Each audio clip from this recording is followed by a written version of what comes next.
Bonjour à tous, bienvenue sur Ecstasy Stories. Aimez-nous et abonnez-vous à notre chaîne pour découvrir d'autres histoires captivantes. Plongeons-nous dans l'histoire. Caroline James était le genre de femme qui traversait la vie comme une douce mélodie, douce, précise et inoubliable. Elle a grandi à Charleston, élevée par sa mère veuve, Eleanor, professeure de ballet à la retraite, qui remplissait leur petite maison de livres, de musique et de discipline. Caroline a hérité de la grâce de sa mère et du sens de la beauté de son défunt père. À 28 ans, elle était déjà une figure respectée de l'architecture d'intérieur, connue pour ses créations minimalistes et émotionnellement intelligentes. Ses clients disaient souvent qu'elle percevait les besoins de l'espace avant qu'ils ne parlent. Malgré son élégance et sa force tranquille, elle ne cherchait jamais à attirer l'attention. Sa joie provenait de la création de la paix, que ce soit dans les espaces qu'elle concevait ou parmi les personnes qu'elle aimait. Son univers était fait de linge de maison doux, de musique classique et de thé du week-end avec sa meilleure amie, Tessa Harrington, qui était son point d'ancrage depuis l'université. Mais le calme de Caroline n'était jamais destiné à rester intact. Desmond Vincent, quant à lui, avait une présence qui remplissait chaque pièce avec une telle intensité. Né à Miami d'un père riche mais émotionnellement distant, Desmond a grandi avec deux vérités, l'argent est synonyme de contrôle, et le contrôle est synonyme de pouvoir. Il a fréquenté des écoles prestigieuses, obtenu un double diplôme en finance et en sciences politiques, et bâti son empire immobilier à 33 ans. Aux yeux du monde, il était charmant, décidé et d'une beauté ravageuse, avec ses cheveux parfaitement coiffés et sa mâchoire digne des couvertures de magazines. Mais pour ses proches, les rares qu'il laissait approcher, Desmond était froid, calculateur et obsédé par les apparences. Chacun de ses gestes jouait sur l'image du public. Pour lui, l'amour était moins une question d'émotion que d'apparence.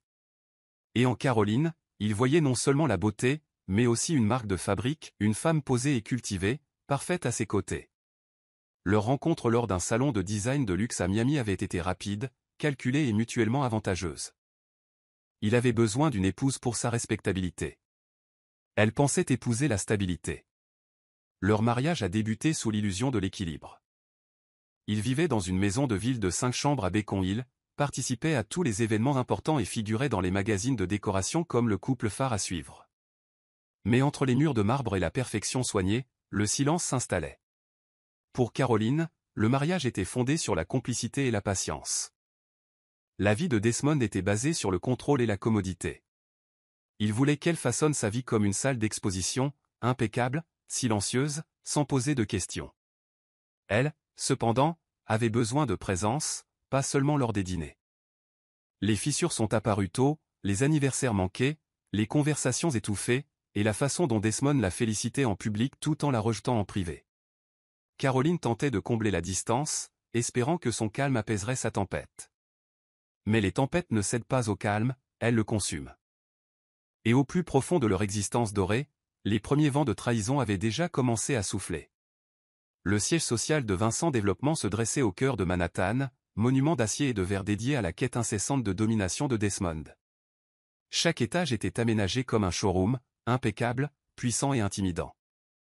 Au 26e étage, où les opérations exécutives bourdonnaient de contrats valant des millions, Desmond, assis dans son bureau d'angle, évaluait les nouveaux candidats pour un poste de stratège d'entreprise.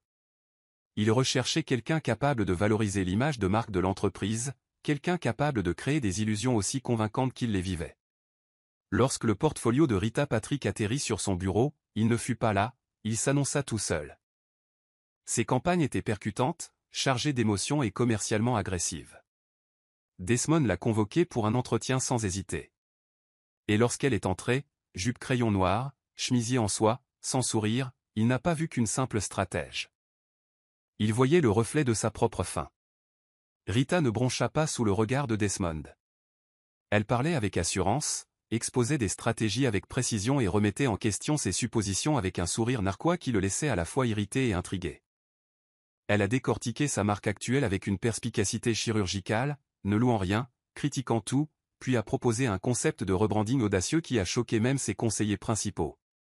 Ses propos étaient audacieux, mais son contrôle l'était encore plus. « Votre entreprise » a-t-elle dit froidement, crie argent, mais murmure objectif. « Je peux changer ça, mais seulement si j'ai toute l'autorité créative. » Personne ne lui avait jamais parlé comme ça. Et ça lui a plu. En une semaine, elle n'était pas seulement embauchée, mais promue au poste de directrice principale de marque, sautant 2 niveaux hiérarchiques. Les rumeurs allaient bon train au bureau, mais Desmond s'en fichait. Il voulait des résultats, et Rita les obtenait plus vite qu'il ne l'imaginait. Rita est devenue incontournable dans l'univers de Desmond. Elle a repensé les stratégies de marque, repensé chaque campagne et l'a même coachée lors de ses apparitions publiques. L'intérêt des investisseurs a explosé. Les médias la surnommaient « la sombre murmureuse » pour la façon dont elle avait reconstruit son image, de lisse à intouchable. Elle travaillait de longues nuits, souvent dans son bureau, souvent avec du scotch, souvent sous tension. Caroline l'avait remarqué. Les appels tardifs. Le parfum qui persistait. Le regard qui changeait. Mais Desmond nia tout jusqu'à ce qu'il cesse de nier. Rita, quant à elle, joua son jeu avec élégance. Elle ne dépassa jamais les bornes en public. Elle louait Caroline quand il le fallait. Mais en privé, son ambition nourrissait l'ego de Desmond. Et lui, aveuglé par son ardeur et sa cruauté, commença à croire qu'elle était le moteur de son empire. À la fin du trimestre, Rita n'était plus seulement indispensable, elle avait le contrôle. La maison de ville que Caroline considérait autrefois comme un sanctuaire avait commencé à ressembler à une salle d'exposition, froide, sans vie, toujours mise en scène pour l'approbation des autres. La présence de Desmond était devenue rare, et même lorsqu'il était chez lui, il était à des kilomètres. Leur dîner, autrefois rituel de rire et d'histoires partagées, étaient désormais des spectacles silencieux où le tintement des câlins comblait le vide. Caroline remarqua un changement non pas dans une soudaine explosion de colère, mais dans des manières subtiles, le silence avant qu'il ne l'embrasse sur la joue, le défilement constant de son téléphone et la façon dont ses compliments passaient du personnel à la performance. Il la qualifiait encore d'épouse parfaite lors des événements, sans jamais la regarder dans les yeux. La chaleur de leur foyer s'était peu à peu dissipée, laissant derrière elle des murs design et un silence coûteux. Caroline cherchait du réconfort auprès des personnes qu'il avait connues avant que son mariage ne devienne une cage dorée. Marcus James, son frère aîné de 4 ans, était un architecte farouchement loyal vivant à Seattle, connu pour son honnêteté brutale et son humour peint sans rire. Lorsqu'elle l'appela un soir et lui parla à peine plus bas, il accourut sans hésiter. Au cours d'un déjeuner dans un café tranquille de Cambridge, elle finit par craquer. Elle n'eut pas besoin de dire grand-chose, Marcus voyait tout dans ses yeux. Sa meilleure amie, Tessa Harrington, une fleuriste à la langue bien pendue et au cœur compatissant, soupçonnait déjà le repli émotionnel de Desmond. « Il te laisse mourir de faim, Caro », lui dit-elle un soir après avoir vu Caroline faire semblant de sourire lors d'un gala de charité. Et ce n'est pas pour des raisons professionnelles.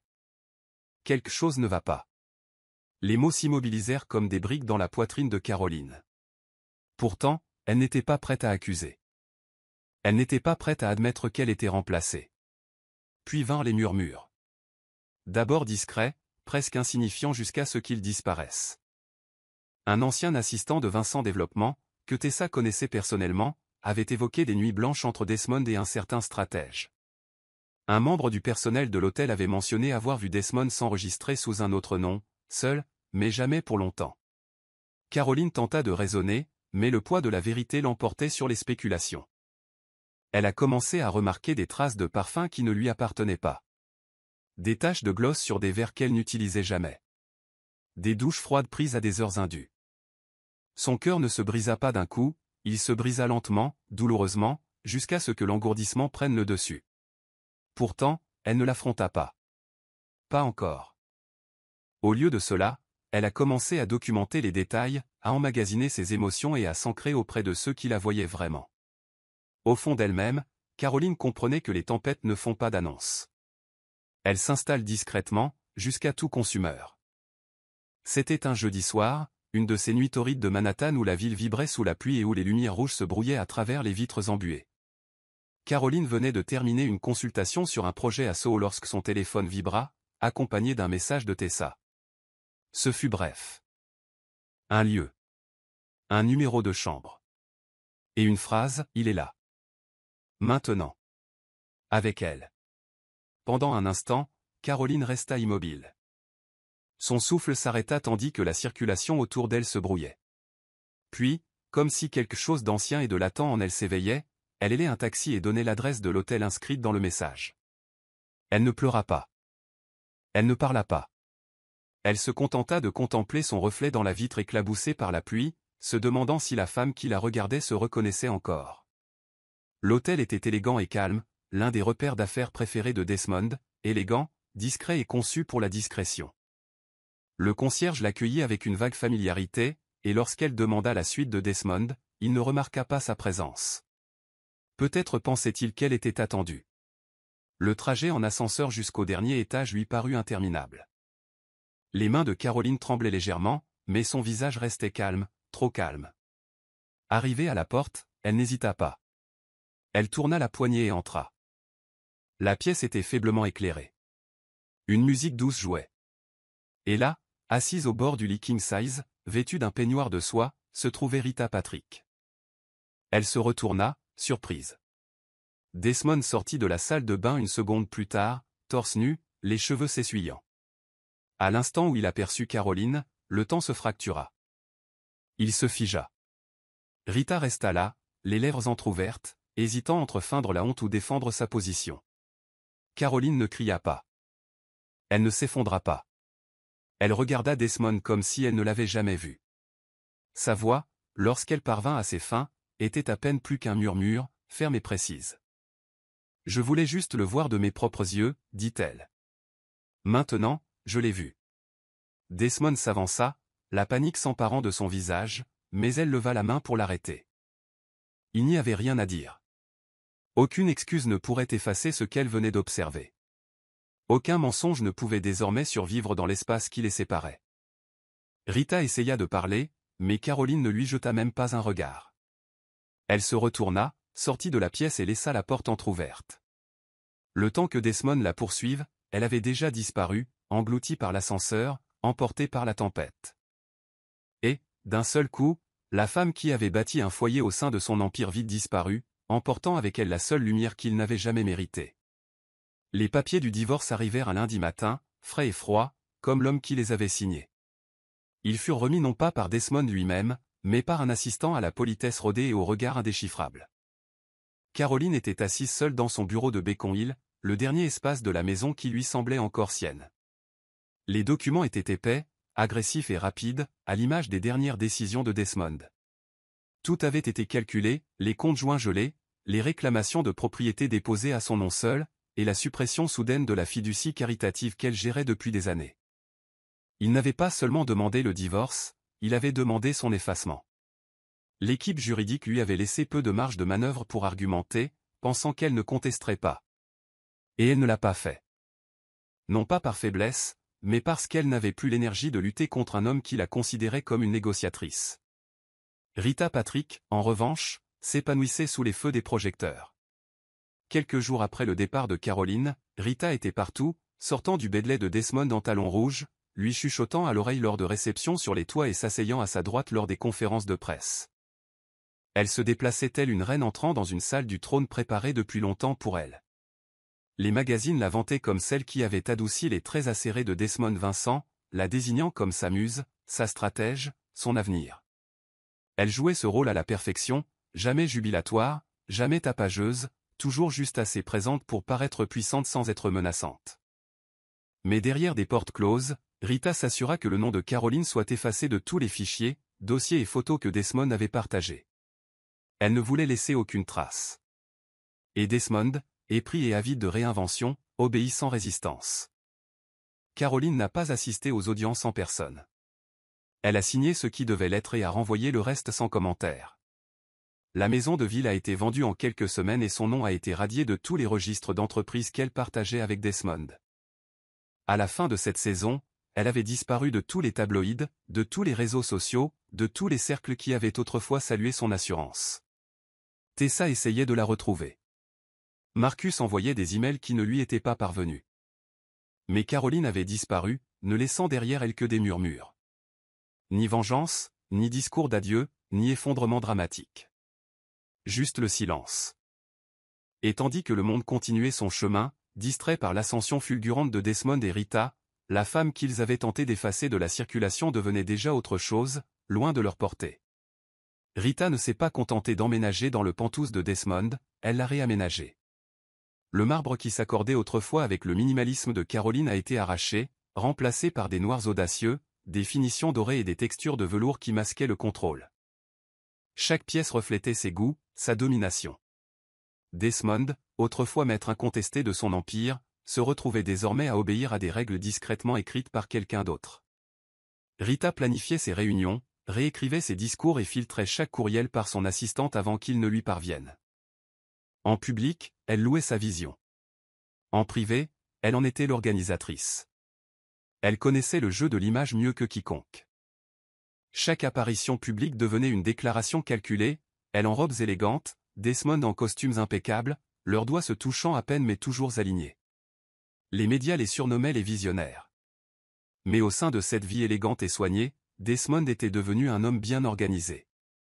Elle a également restructuré l'entreprise.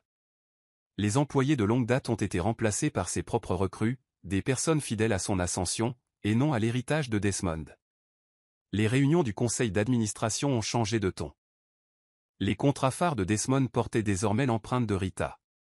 Elle suggéra même de renommer Vincent Développement, de moderniser le logo, d'affiner la mission et de s'implanter sur des marchés internationaux qu'il jugeait autrefois risqués. Et lorsque Desmond hésita, elle sourit et lui rappela « Ton nom a du pouvoir. Faisons une réalité mondiale. » En vérité, ce n'était pas son nom qu'elle voulait bâtir, c'était son empire qu'elle construisait, brique par brique, avec son influence comme échafaudage. Et tandis que Desmond savourait l'éclat d'une renommée grandissante, les fondements de son autonomie s'érodaient silencieusement. Il ne l'avait pas remarqué. Ou peut-être l'avait-il remarqué, mais il était déjà trop tard. Loin des projecteurs, Caroline arriva à New York avec rien d'autre qu'un sac de sport et un dossier de plan. Elle louait un petit appartement à Brooklyn, un 3e étage sans ascenseur, avec un plancher grinçant et des fenêtres baignées de soleil. Elle n'annonçait pas sa présence. Elle n'en parlait pas à ses vieux amis. Au lieu de cela, elle reconstruisit en silence. Elle postula sous son nom de jeune fille et accepta de petits projets sous-payés dont personne ne voulait. Peu importait. Chaque plan, chaque modeste réaménagement la ramenait à elle-même. Celle qui avait autrefois conçu des pantouses prenait désormais plaisir à restaurer le salon de jardin d'une veuve. Son travail se répandait à voix basse, les clients s'exprimant avec un profond respect pour une designer qui comprenait l'émotion et l'architecture. Elle ne les corrigea pas lorsqu'ils la supposèrent nouvellement arrivée en ville. Elle se laissa renaître. Et tandis que Rita et Desmond jouaient à la royauté sous les lustres, Caroline construisait une vie ancrée dans quelque chose de bien plus puissant, la paix. Caroline l'a baptisée H&M Indigo, une agence de design d'intérieur discrètement nichée dans une modeste maison en grès brun de Brooklyn, avec du lierre rampant sur sa façade en briques et une douce musique classique s'échappant des fenêtres ouvertes. Pas de soirée de lancement, pas d'inauguration, pas de communiqué de presse. Elle a embauché 2 assistants, Lena, fraîchement diplômée d'une école de design aux idées brillantes et au cœur encore plus vif, et Javier, un dessinateur discret mais brillant qui avait travaillé dans le design d'entreprise jusqu'à ce que cela l'épuise. Ensemble, ils ont créé des espaces non pas luxueux, mais habitables. La vision de Caroline était simple, soigner les gens grâce au design. Et sans le savoir, elle se soignait elle-même. Elle passait de longues nuits à dessiner à la lueur des bougies, puisant sa force dans le calme qu'elle redoutait autrefois. Chaque projet achevé était une part d'elle-même retrouvée.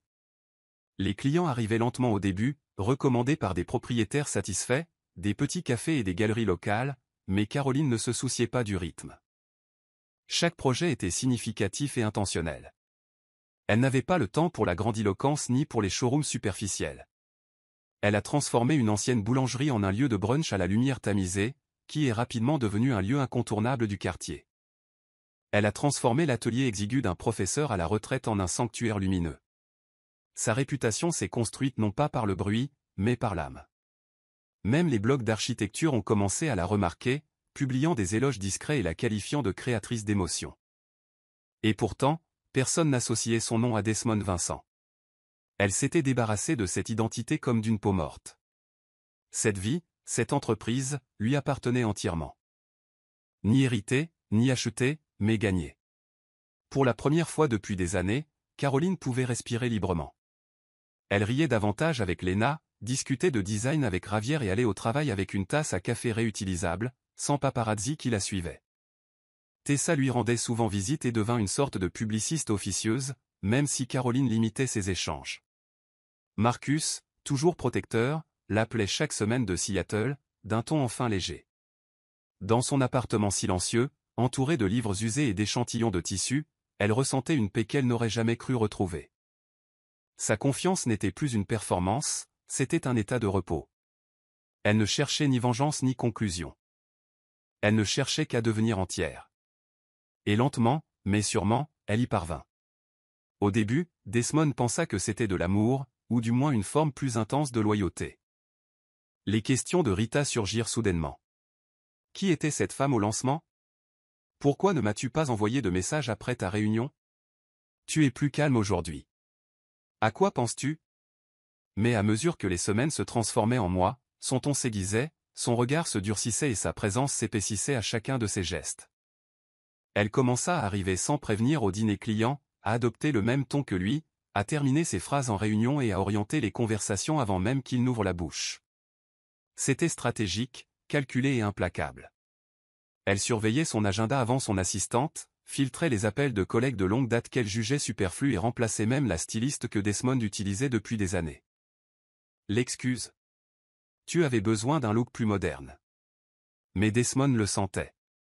Elle ne se contentait pas de le gérer. Elle l'absorbait. Pourtant, il ne protesta pas. Pas publiquement. Aux yeux du monde entier, Desmond Vincent était prospère, l'entreprise était en pleine expansion mondiale, leurs photos occupaient les journaux économiques et les rumeurs d'un empire de couple puissant alimentaient son ego. Rita avait orchestré une illusion parfaite, et Desmond, toujours ivre de statut, s'y accrochait. Chaque tapis rouge, chaque reportage télévisé, chaque portrait de magazine était impeccable et impeccable. Mais en privé, sa vie ne lui appartenait plus. Il remarqua que d'anciens associés étaient peu à peu évincés, que des employés qu'il avait encadrés pendant des années démissionnaient subitement. Même sa famille, et notamment sa jeune sœur Naomi, commença à prendre ses distances, lassée des questions lancinantes et de l'hostilité cryptique de Rita. Mais Desmond, qui avait bâti sa vie sur le contrôle, refusait d'admettre qu'il avait perdu la maîtrise de lui-même. L'optique était trop performante. Les caméras les adoraient toujours. Et admettre que quelque chose n'allait pas reviendrait à reconnaître les sacrifices qu'il avait consentis. À mesure que Rita gagnait en assurance, les murs du royaume soigneusement organisé de Desmond se refermèrent. Elle installa une surveillance dans le Pantoute sous couvert de mise à niveau de sécurité, et bientôt, son téléphone fut sauvegardé sur un compte cloud partagé. Ses légendes sur les réseaux sociaux ont été réécrites avant publication. Son régime alimentaire a changé. Sa garde-robe a changé. Et peu à peu, sa voix changea aussi. Autrefois sèche et assurée, elle devint hésitante, la regardant sans cesse pour obtenir une approbation silencieuse. En réunion, elle lui adressait un léger signe de tête lorsqu'il disait quelque chose qui lui plaisait, et un sourcil levé lorsqu'il ne l'appréciait pas. Desmond le remarqua. Mais chaque fois qu'il ressentait le besoin de riposter, de reprendre possession de quelque chose, il se disait que ce n'était qu'un ajustement. C'était juste une stratégie. Ce n'était que du business. Ce qu'il ignorait, c'est que la femme qu'il avait autrefois recrutée pour bâtir son empire avait discrètement commencé à le remplacer comme roi. C'était annoncé comme l'événement de la saison. Desmond, Vincent et Rita Patrick, roi de l'immobilier et stratège de Mark Orper, se mariaient enfin. L'annonce a été faite dans un article de luxe de Veritas Society, accompagné d'une photo mise en scène du couple debout sur le balcon de leur appartement, les lumières de la ville s'étendant derrière eux comme une couronne. Rita portait une robe ivoire pâle ornée d'un diadème en diamant, même si ce n'était pas sa robe de mariée. C'était un avant-goût de ce qui allait suivre. L'article s'extasiait sur leur histoire d'amour, leur lien indéfectible et leur ascension au rang de titans de l'industrie. Des citations de magnats anonymes les comparaient à la royauté américaine. Le mariage serait privé, mais exclusif, avec la participation de 200 personnalités parmi les plus influentes du monde des affaires, de la mode, de la politique et des médias. Des invitations manuscrites furent envoyées dans d'épaisses enveloppes noires gaufrées à la feuille d'or. Desmond n'a guère participé à l'organisation. Rita, comme toujours, avait tout prévu. Elle avait engagé le meilleur organisateur de mariage d'Europe, obtenu une cathédrale historique à Boston et commandé sa robe sur mesure à un créateur parisien. Le rôle de Desmond consistait simplement à se présenter, sourire et la laisser écrire le scénario du conte de fées. Il se disait qu'il était trop occupé à s'implanter à Dubaï et à Hong Kong pour s'occuper des fleurs ou de la liste des invités. Mais en réalité, ce mariage ne lui ressemblait plus depuis des mois. Il s'agissait d'une activation de marque, d'une stratégie de presse, d'une déclaration au monde que Desmond Vincent était intouchable, et que Rita en était la raison. Pourtant, il jouait le jeu. Il portait des costumes sur mesure, souriait aux répétitions et se laissait croire que peut-être, juste peut-être, c'était à cela que ressemblait le pouvoir désormais. Même s'il s'accompagnait d'un collier qu'il n'avait pas remarqué porter. Dans un bureau tranquille de Brooklyn, Caroline James ouvrit son courrier tard un soir, s'attendant à recevoir des factures et des catalogues. À la place, elle trouva une enveloppe noire, scellée d'un V doré et d'un blason. Il n'y avait ni adresse d'expéditeur, ni mot, juste une invitation à un mariage auquel elle n'avait jamais demandé d'assister. Ses mains se figèrent. La date était clairement indiquée, le lieu indiqué avec précision. Elle la fixa pendant plusieurs minutes, tandis que le doux bourdonnement de l'espace autour d'elle s'estompait. Qui l'avait envoyé? Et pourquoi? Marcus ne le ferait jamais. Tessa le brûlerait. Mais quelqu'un voulait qu'elle voie ça, quelqu'un voulait qu'elle le sache. Elle remit la carte dans l'enveloppe, la glissa dans le tiroir à côté de ses croquis et resta assise en silence. Elle ne pleura pas. Elle ne s'effondra pas. Elle murmura seulement pour elle-même, alors. Il continue de jouer. La cathédrale était drapée d'ivoire et d'argent, bordée d'imposants candélabres en verre et d'orchidées fraîches venues de Singapour. Dehors, les trottoirs étaient bouclés, une flotte de voitures de luxe noires ronronnant sur place tandis que la sécurité accueillait les invités en tenue de haute couture. À l'intérieur, chaque banc était rempli de l'élite de la société, de magnats des médias, de politiciens, d'investisseurs internationaux et d'icônes de la mode. Les caméras tournaient discrètement depuis la mezzanine, tandis que les journalistes chuchotaient dans les micros, impatients de la cérémonie de l'année. À l'hôtel, Desmond se tenait aux côtés de son garçon d'honneur, l'expression indéchiffrable sous un masque de calme raffiné. Rita était toujours dans la suite nuptiale, peaufinant son entrée à la minute près. Un violoniste commença à accorder. Un silence d'attente s'épaissit dans l'air de la cathédrale. Puis les portes s'ouvrirent. Elle entra. Pas la mariée. Pas au programme. Pas au programme. Caroline. Elle portait une robe de soie noire qui tombait telle une ombre liquide sur le sol, sculptée sur sa silhouette avec une grâce qui imposait le silence. La couleur défiait tout ce que ce jour représentait, des funérailles, pas une célébration. Mais ce n'était pas seulement une robe. C'était sa façon de marcher. Maîtrisée. Sans hâte. Posée comme une femme qui n'avait peur de rien et ne devait aucune excuse à personne. Ses cheveux étaient relevés en un chignon bas, son maquillage était doux mais soigné. Et dans ses yeux, il n'y avait aucune malice. Aucune tristesse. Juste un calme souverain. Les conversations s'éteignirent. Les têtes se tournèrent. Une vague de silence envahit la pièce. Les mondains du premier rang baissaient leurs lunettes. Le flash d'un photographe rata et personne ne fit rien pour corriger la situation. La poitrine de Desmond se serra. Son souffle se coupa en plein milieu de l'expiration tandis qu'il regardait la femme qu'il avait autrefois rejetée marcher avec une dignité qu'aucun empire ne pouvait acheter. Il cligna des yeux, incertain de son existence. Elle ne regardait ni à gauche ni à droite. Elle s'est assise au troisième rang, du côté du marié, sans demander. Sans invitation. Sans hésitation. Le prêtre marqua une pause, son regard se portant nerveusement vers le fond de la salle, vers Desmond, qui n'avait pas parlé. Rita, toujours inconsciente dans la loge, continuait de répéter ses vœux. Mais pour Desmond, tout le reste était flou. Les fleurs, les lustres, la perfection scénarisée, rien de tout cela n'avait d'importance. Car la tempête qu'il pensait avoir apaisée venait d'arriver. Pas bruyante. Pas sauvage. Mais absolue. Et soudain, au beau milieu de son mariage parfait, il n'entendit plus que le son de son propre cœur qui se brisait.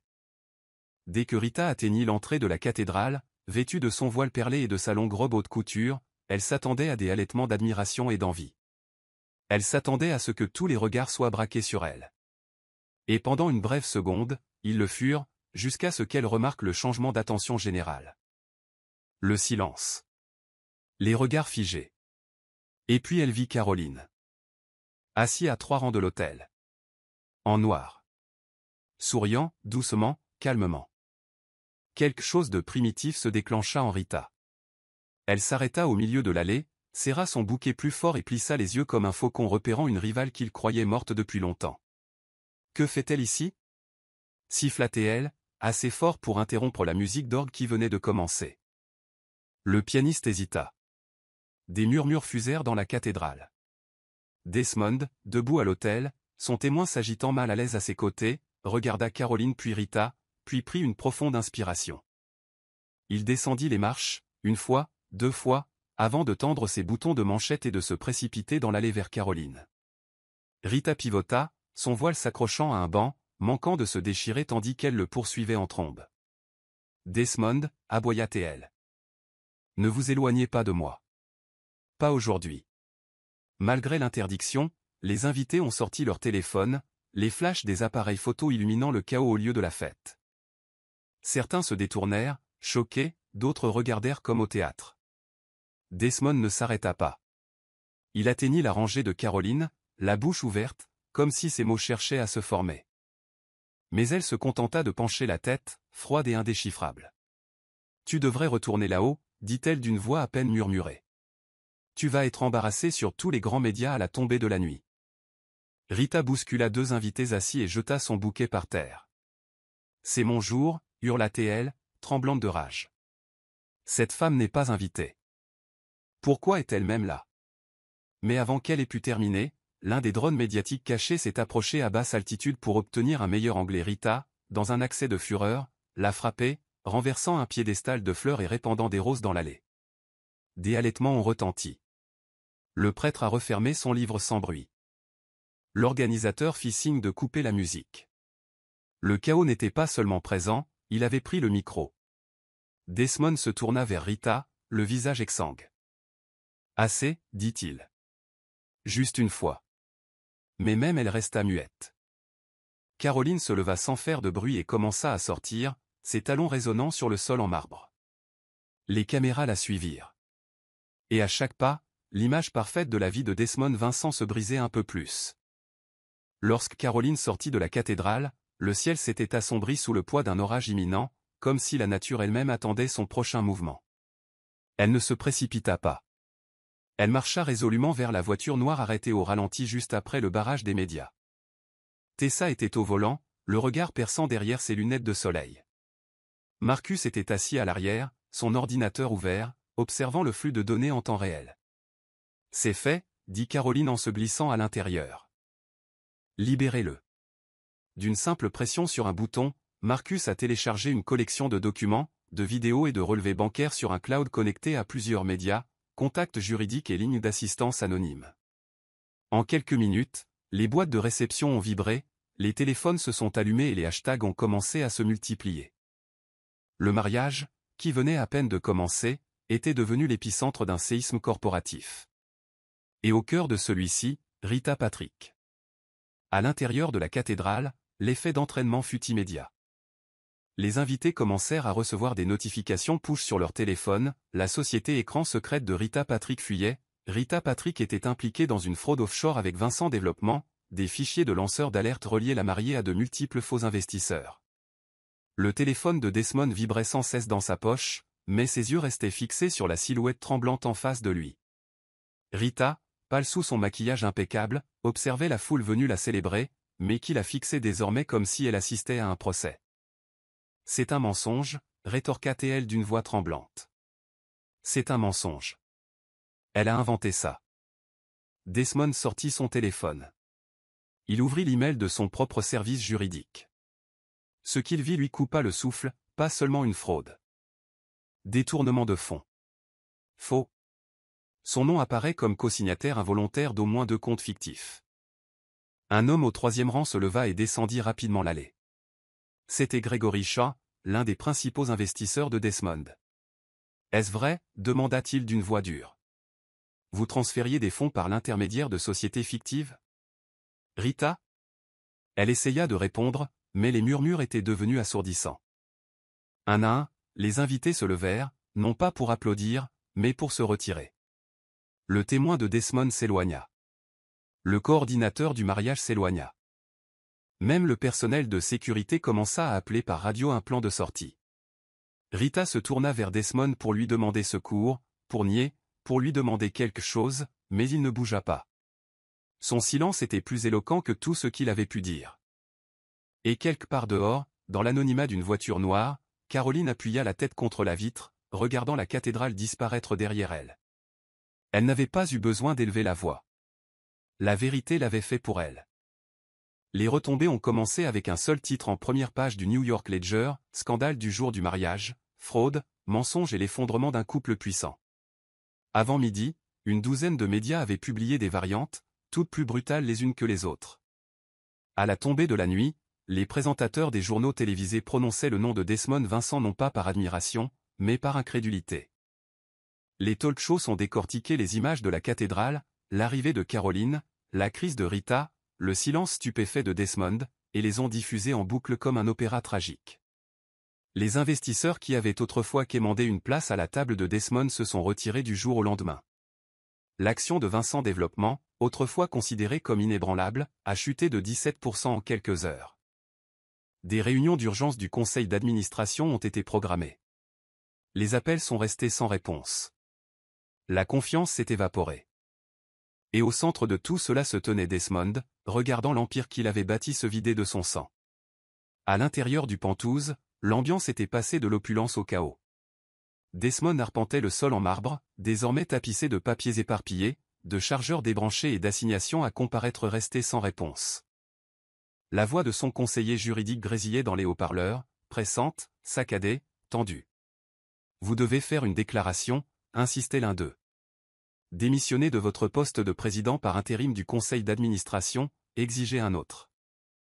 Les mains de Desmond tremblaient en examinant pour la troisième fois les fichiers divulgués, confirmation de contrats falsifiés, fausses signatures d'investisseurs et comptes offshore, tous liés aux initiatives de Rita. Pire encore, sa propre signature numérique apparaissait sur plusieurs d'entre eux. Qu'il les signait en connaissance de cause ou à l'aveuglette, peu importait. Juridiquement, la frontière entre complicité et négligence était ténue. Rita était devenue silencieuse, son téléphone avait été débranché, on ignorait où elle se trouvait. La presse l'avait transformée en fantôme. Et Desmond se retrouva à porter le poids de chaque décision qu'il n'avait pas remise en question. Ce soir-là, les lumières du Penthouse restèrent éteintes. Desmond était assis seul dans la salle à manger obscure, plongé dans le silence où résonnaient autrefois les fêtes. Son téléphone vibrait toutes les quelques secondes, alerte, appel, email, mais il ne bougeait pas. Les lumières de la ville clignotaient sous lui, se moquant de sa dissidence. Pour la première fois depuis des années, il n'y avait ni assistant, ni applaudissements, ni stratégie à déployer. Juste des conséquences. Il jeta un coup d'œil à la chaise vide qu'occupait Rita, puis au verre de whisky qui fondait dans sa main.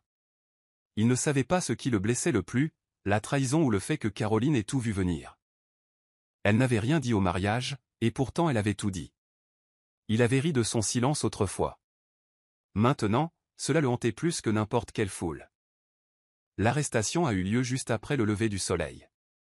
Rita Patrick, autrefois l'architecte éblouissante du succès public de Desmond, a été escortée menottée hors d'une suite d'hôtels de luxe à Tribeca. Elle ne portait pas de maquillage, les cheveux en bataille et les yeux creux, tandis que les caméras sillonnaient le hall en marbre. Les agents fédéraux ont réagi rapidement, la protégeant des journalistes qui hurlaient et lançaient des questions à tout rompre. « Avez-vous falsifié des documents financiers? Depuis combien de temps blanchissez-vous de l'argent? Avez-vous utilisé Desmond Vincent dès le début ?» La vidéo a été diffusée à l'échelle nationale dans l'heure.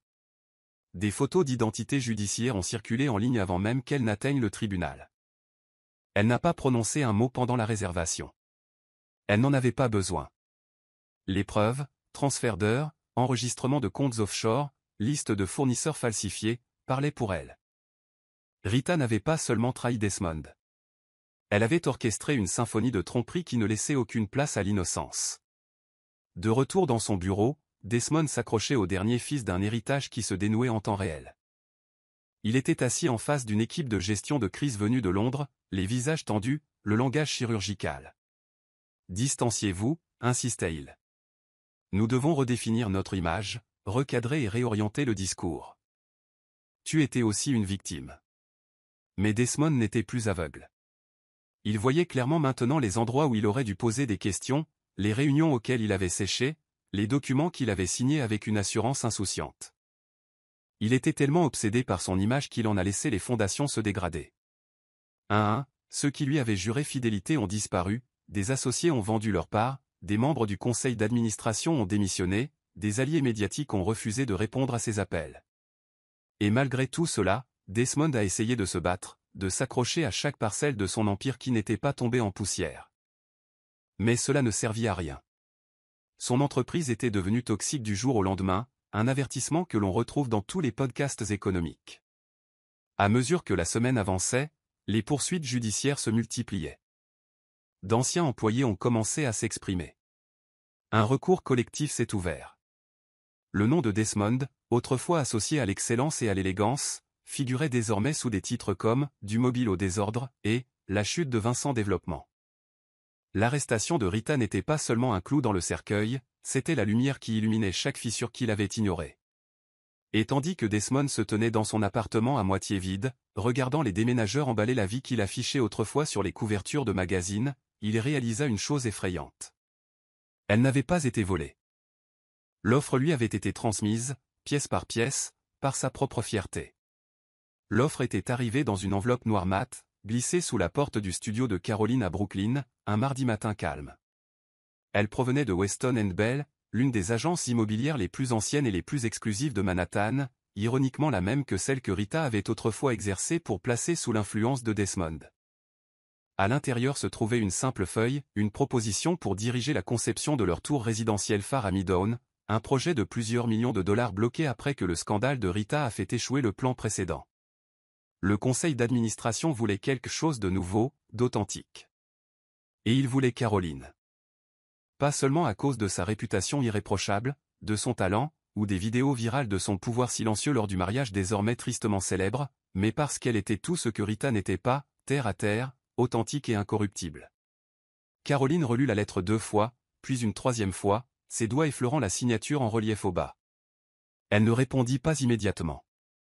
Elle se dirigea vers l'autre bout de son atelier, où des échantillons de tissus organiques étaient épinglés à côté de croquis au crayon. Lena et Ravière l'observaient en silence, sachant que quelque chose avait changé.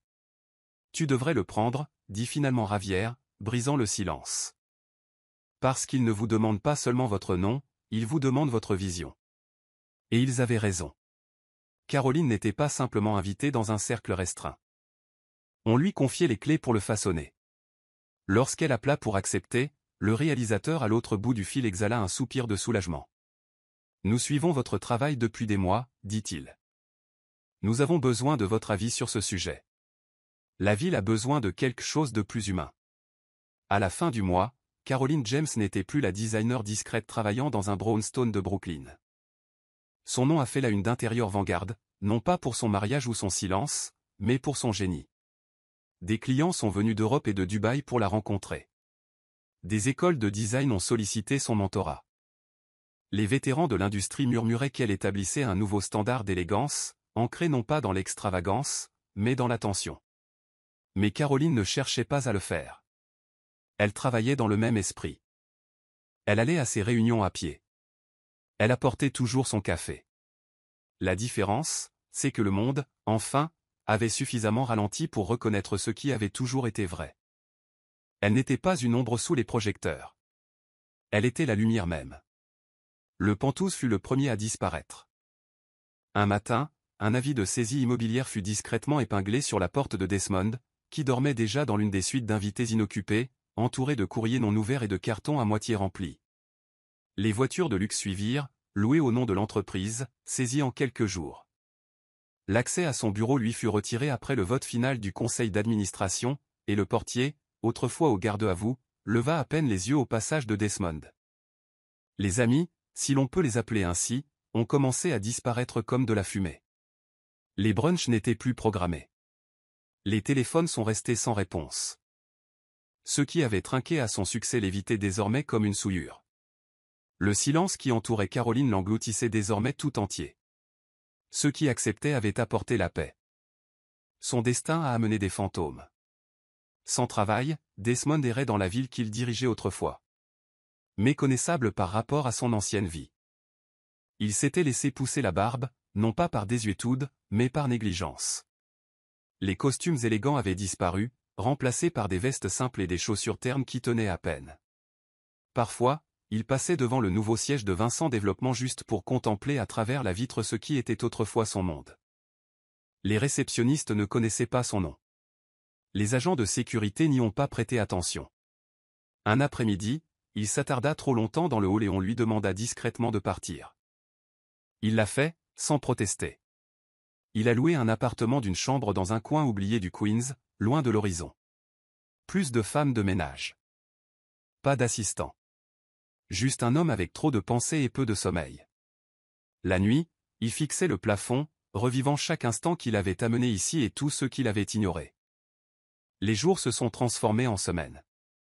Les médias étaient passés à autre chose. De nouveaux scandales ont remplacé le sien. De nouveaux magnats remplacèrent les couvertures qu'il avait autrefois honorées. La date du procès de Rita fut fixée, mais Desmond ne fut pas appelé à témoigner. Il n'était plus assez important.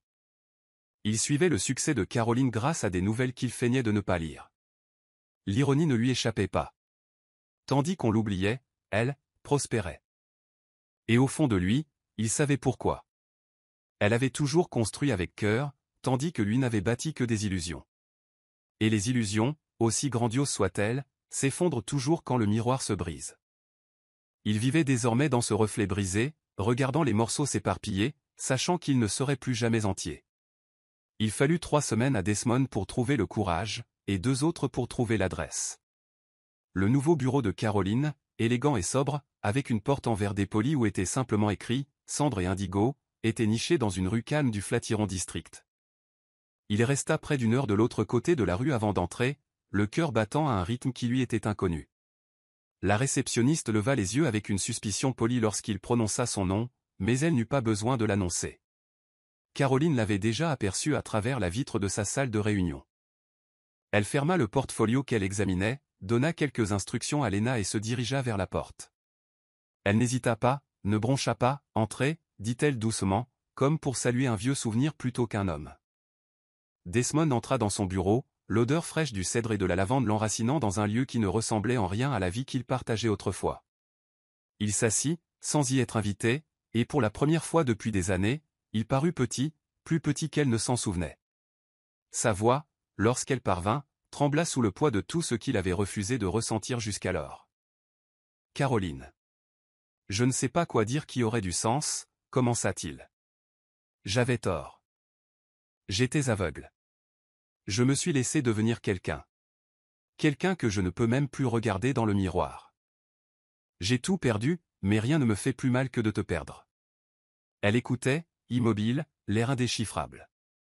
Il continua, trébuchant à travers des demi-aveux et des brides de chagrin, espérant que, si elle voyait l'épave qu'il était devenu, elle pourrait peut-être lui tendre une bouée de sauvetage. Quand il eut fini, le silence s'étendit entre eux comme du verre, clair, net, fragile. Caroline se leva lentement et se dirigea vers la fenêtre, lui tournant le dos. « Tu ne m'as pas perdu, Desmond, » dit-elle doucement. « Tu m'as trahi. Et puis tu as fait comme si ça ne signifiait rien. » Elle se retourna, le regard calme, la voix assurée. « Je ne te déteste pas, mais je ne te dois pas non plus de tourner la page. » Ces mots sonnèrent comme un sceau. Elle prit son agenda, le referma et fit un signe de tête vers la porte. « Prends soin de toi, » dit-elle. Pas de colère. Pas de larmes. Juste la vérité. Desmond se leva, hésitant entre la remercier ou la supplier à nouveau. Mais elle s'était déjà détournée, son attention se reportant sur l'œuvre qu'elle avait bâtie de ses propres cendres. Et c'est ainsi que l'homme qui réclamait autrefois le monde fut congédié, non pas avec fureur, mais avec fermeté. La salle de bal du Lucent était une merveille de plafond de cristal et de murs de soie couleur champagne, un lieu autrefois synonyme des grands galas d'entreprise de Desmond Vincent. Elle avait accueilli ses dîners trimestriels d'investisseurs, ses mises à jour annuelles de l'Empire et ses soirées de promotion de marque, des soirées remplies de presse soignée, de vins de luxe et du bourdonnement inimitable du pouvoir. Mais cette soirée appartenait à quelqu'un d'autre. Caroline James monta sur l'estrade illuminée d'or, vêtue d'une robe de satin bleu nuit, dont l'ourlet effleurait le sol poli comme un murmure d'arrivée. Son nom était gravé dans le programme officiel de l'événement, invité d'honneur, Caroline James, visionnaire de l'année. Les applaudissements la suivirent comme une marée, s'élevant avec révérence, non pas en reconnaissance de vieilles cicatrices, mais en célébration de ce qu'elle était devenue. Elle évolua dans la salle avec une grâce inébranlable, entourée de rédacteurs, d'architectes et de dirigeants qui prononçaient désormais son nom avec admiration et respect. Des vétérans du secteur l'abordèrent avec une admiration silencieuse, la remerciant d'avoir redéfini le design avec sincérité et âme. Elle ne cherchait pas la lumière, elle la suivait simplement. Léna et Javier observaient depuis une table voisine, les yeux brillants de fierté. Tessa sirotait une flûte de champagne, murmurant à un journaliste qu'il pensait l'avoir enterrée. Ils ignoraient qu'elle était une graine. Lorsque Caroline prit brièvement le micro, elle ne parla pas de son passé. Elle évoqua son intention, son but, ce que signifiait créer quelque chose qui survit à la douleur. Sa voix était douce, mais elle résonnait sur la foule comme de la soie, indéniable, inoubliable. Dehors, au-delà de la foule et de l'entrée bordée de voituriers, Desmond se tenait derrière les vitres teintées d'un taxi garé, l'observant à travers les portes vitrées. Il n'était pas entré. Il n'avait pas été invité. Mais il était venu quand même, poussé par quelque chose qu'il ne pouvait nommer, le regret, le désir, peut-être simplement le besoin de la revoir une dernière fois dans une pièce où il n'avait plus d'importance. Et elle était là, épargnée par le chaos dans lequel il l'avait autrefois entraînée. Son rire résonnait à travers les fenêtres. Sa lumière emplissait la pièce qu'il contrôlait. Il avait autrefois cru que le pouvoir se mesurait à la domination et à la richesse. Mais en regardant Caroline maintenant, entourée d'admiration, intouchable dans sa paix, il comprit la vérité. Le vrai pouvoir n'était pas bruyant. Il n'avait pas besoin de l'être. C'était tout simplement le cas. La matinée était fraîche, de celle qui laissait présager les premiers signes de l'automne. La ville bougeait comme toujours, rapide, concentrée et différente. Dans une rue calme, juste à côté de la 5e avenue, nichée entre une librairie et un fleuriste, se dressait la façade vitrée aux tons de frêne et d'indigo. Elle rayonnait d'une douce lumière naturelle et d'une élégance subtile, reflet de l'essence même de son fondateur. À l'intérieur, Caroline guidait un nouveau client à travers des mood-boards aux textures et aux tensions superposées. Des rires s'élevaient de son bureau. Une musique douce jouait en fond sonore. Léna enchaînait les rendez-vous avec efficacité, et Javier, assis à son bureau, travaillait en fredonnant doucement. Il n'y avait ni tension, ni prétention, seulement du mouvement, de la détermination et un triomphe silencieux. De l'autre côté de la rue, Desmond se tenait immobile. Seul. Ses mains étaient enfouies dans les poches d'un manteau usé par les intempéries. Il ne ressemblait en rien à l'homme qui jadis faisait la une des magazines et occupait les tribunes des conseils d'administration.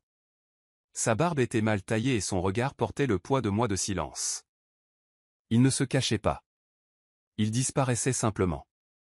Les passants ne le remarquaient pas. Il ne le voulait pas.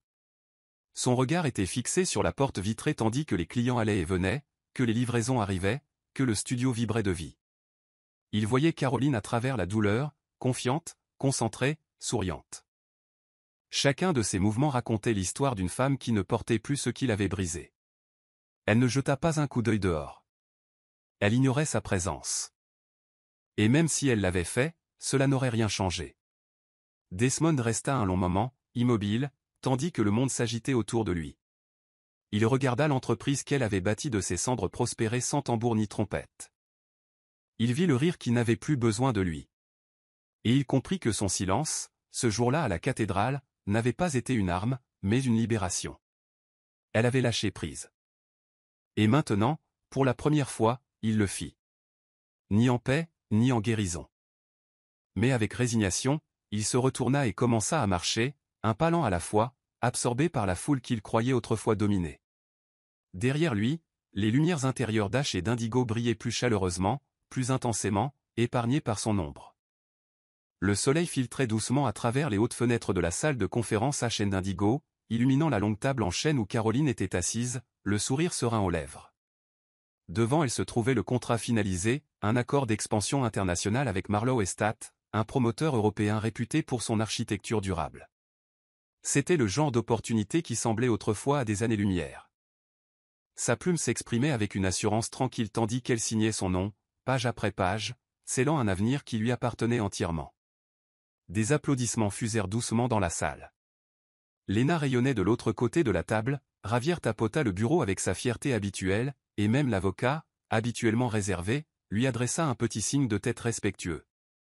Pour Caroline, ce moment n'était pas une question de célébration. Il s'agissait d'une arrivée. Non pas aux yeux des autres, mais dans la paix qu'elle ressentait désormais en elle. Après la réunion, l'équipe lui a fait la surprise d'une réception privée sur le toit terrasse. Pas de flash, pas de grands discours, juste de la chaleur, de la musique et de la sincérité. Tessa a apporté des fleurs, Marcus est arrivé sans prévenir, et son petit cercle a trinqué à plus que le succès, à la guérison, à la plénitude, à la femme qui avait surmonté le feu et en était ressortie purifiée. Caroline se tenait au milieu des rires et du tintement des verres, enveloppée dans le réconfort de ceux qui l'aimaient pour ce qu'elle était, et non pour celui à qui elle avait été attachée. Il ne restait plus trace de la femme qui réclamait autrefois attention, validation, une place à une table construite pour la briser. Elle avait construit la sienne. Et maintenant, la terrasse était pleine. Tandis que le ciel du soir se teintait de doux tons orange et bleu, Caroline s'éloigna du groupe et resta silencieuse au bord de la terrasse, contemplant la ville. L'air était calme, son cœur battait à un rythme régulier. Quelque part en bas, le passé existait encore, des noms, des visages, des échos. Mais il ne la retenait plus. Elle n'avait pas besoin de l'oublier pour avancer. Elle refusa tout simplement de continuer. Une douce brise lui caressa la joue et elle ferma les yeux. Ce n'était pas une réponse. Ce n'était pas une vengeance. C'était la liberté. Et tandis que les rires reprenaient derrière elle, que des voix l'appelaient non pas avec besoin mais avec amour, Caroline se tourna vers eux, radieuse, entière et enfin, complètement libre. Voilà, c'est la fin de l'histoire. Qu'avez-vous appris sur cette histoire? Aimez-la et abonnez-vous à notre chaîne pour découvrir d'autres histoires intéressantes. Merci de votre attention.